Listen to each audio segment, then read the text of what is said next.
Assalamualaikum warahmatullahi wabarakatuh. Halo sahabat UT, perkenalkan nama saya Galuh Presti dengan NIM 86060991, Prodi PGST Fakultas Keguruan dan Ilmu Pendidikan dari UT Bandar Lampung. Di sini saya akan mempresentasikan tugas 2 mata kuliah filsafat ilmu, yaitu peran filsafat ilmu dalam memperkuat ilmu pendidikan. Pertanyaan yang pertama yaitu bagaimana filsafat ilmu mengawasi dan memperkuat eksistensi keilmiahan serta nilai-nilai ilmu pendidikan. Filsafat ilmu dan pendidikan memiliki hubungan yang sangat erat dan saling mempengaruhi. Filsafat ilmu membantu pendidikan memiliki dasar berpikir yang logis, terarah, dan ilmiah, sedangkan pendidikan menjadi tempat penerapan dan pengembangan ilmu dalam kehidupan sehari-hari. Selanjutnya, peran filsafat ilmu dalam pendidikan.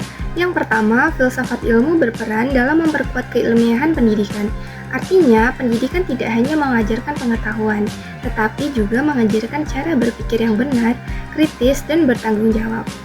Dalam filsafat ilmu terdapat 3 kajian utama, yaitu ontologi, epistemologi, dan aksiologi. Ontologi membahas apa yang dipelajari dalam pendidikan. Epistemologi membahas bagaimana cara memperoleh pengetahuan yang benar. Aksiologi membahas manfaat ilmu bagi kehidupan manusia. Selanjutnya, contoh penerapan dalam masalah pendidikan. Contohnya, saat ada siswa yang nilainya rendah, kita tidak bisa langsung mengatakan bahwa siswa tersebut malas. Melalui filsafat ilmu, masalah itu bisa dianalisis lebih dalam. Bisa jadi metode pengajaran yang kurang menarik, lingkungan belajar yang kurang mendukung, atau siswa belum memahami materi dengan baik. Dari sisi ontologi, kita mencari tahu apa sebenarnya masalah yang terjadi. Dari sisi epistemologi, kita melihat apakah cara guru mengajar sudah tepat.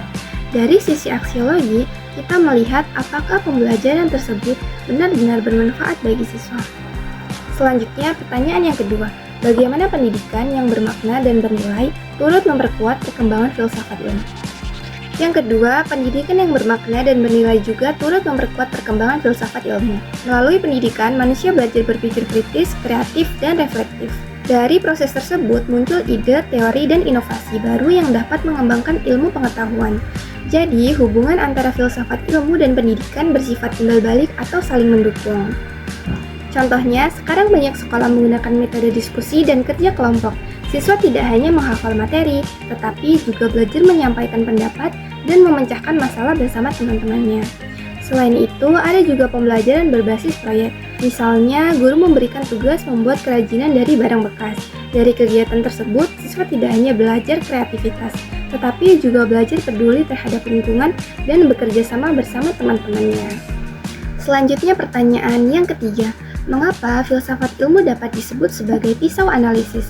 Ontologi, epistemologi, dan aksiologi dalam membedakan persoalan-persoalan pendidikan. Filsafat ilmu disebut sebagai pisau analisis karena membantu menyelesaikan persoalan pendidikan secara lebih mendalam dan tidak hanya melihat masalah dari permukaan saja. Sebagai contoh, ketika banyak siswa sulit memahami pelajaran, maka masalah tersebut tidak langsung dianggap karena siswa malas belajar. Namun, perlu dianalisis juga metode pembelajaran yang digunakan guru, media pembelajaran, lingkungan belajar, hingga kondisi siswa itu sendiri. Dengan adanya analisis tersebut, solusi yang diberikan menjadi lebih tepat dan efektif. Selanjutnya, pembahasan yang terakhir yaitu contoh konkret penerapan filsafat ilmu dalam pendidikan. Dalam kurikulum, penerapan filsafat ilmu terlihat pada kurikulum merdeka yang menekankan kreativitas, karakter, dan keaktifan siswa sesuai minat dan bakat. Dalam proses belajar, guru sekarang banyak menggunakan metode diskusi, kerja kelompok, dan pembelajaran berbasis proyek. Melalui metode tersebut, siswa tidak hanya menghafal materi, tetapi juga belajar berpikir kritis, bekerja sama, dan memecahkan masalah. Misalnya, guru memberikan tugas membuat kerajinan dari barang bekas. Dari kegiatan itu, siswa belajar kreativitas sekaligus belajar peduli terhadap lingkungan. Sedangkan dalam kebijakan pendidikan, penerapan filsafat ilmu terlihat dari adanya penyesuaian pendidikan dengan kebutuhan siswa dan perkembangan zaman, agar proses belajar menjadi lebih efektif dan bermakna. Dari penjelasan tersebut dapat disimpulkan bahwa filsafat ilmu memiliki peran penting dalam memperkuat ilmu pendidikan. Filsafat ilmu membantu pendidikan memiliki dasar yang ilmiah, logis, dan bernilai. Sedangkan pendidikan menjadi sarana untuk menerapkan dan mengembangkan ilmu dalam kehidupan bermasyarakat. Baiklah, itu tadi presentasi dari saya. Semoga membantu. Terima kasih sudah menonton. Wassalamualaikum warahmatullahi wabarakatuh.